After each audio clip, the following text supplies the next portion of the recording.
Is Mí Dara de Buitléir, tá mé 8 mbliana d'aois, tá mé imacónaí I Contae na Mí.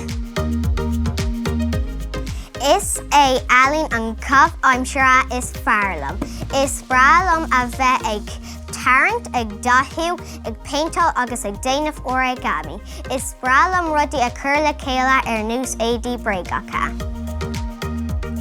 Caithim mé go leor ama leis, an lá fad má bhíonn sé chur báistí. Úsáideann mé rudaí nús boscaí agus rolla leithreas agus páipéir agus go leor rudaí eile.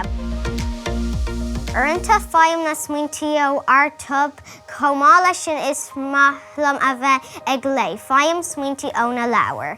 Caithfidh mé all na boscaí agus na rudaí roimh a cuireann mo bhaim iad sa a chursála.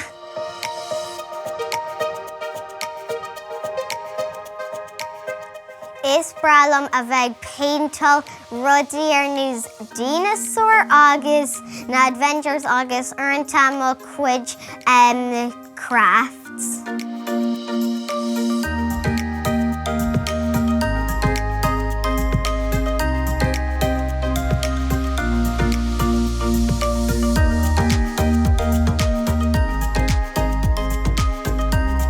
Nuair a bhíonn mé sa seomra ranga ag déanamh matcha, faigheann mé smaointí agus bringlódaí rudaí atá bhí géirí déanamh sa bhaile agus ní féidirlam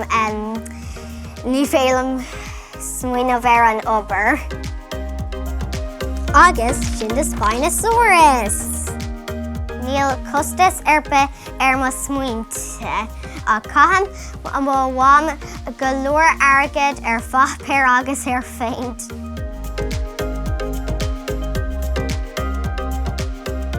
Ba even lom a leanach leis nuair a bheith mé níos sinne, ba bhaid lomsa a bheith ima cumadúir. Is breá rudaí a cruthú ag tógáil agus a chur le chéile.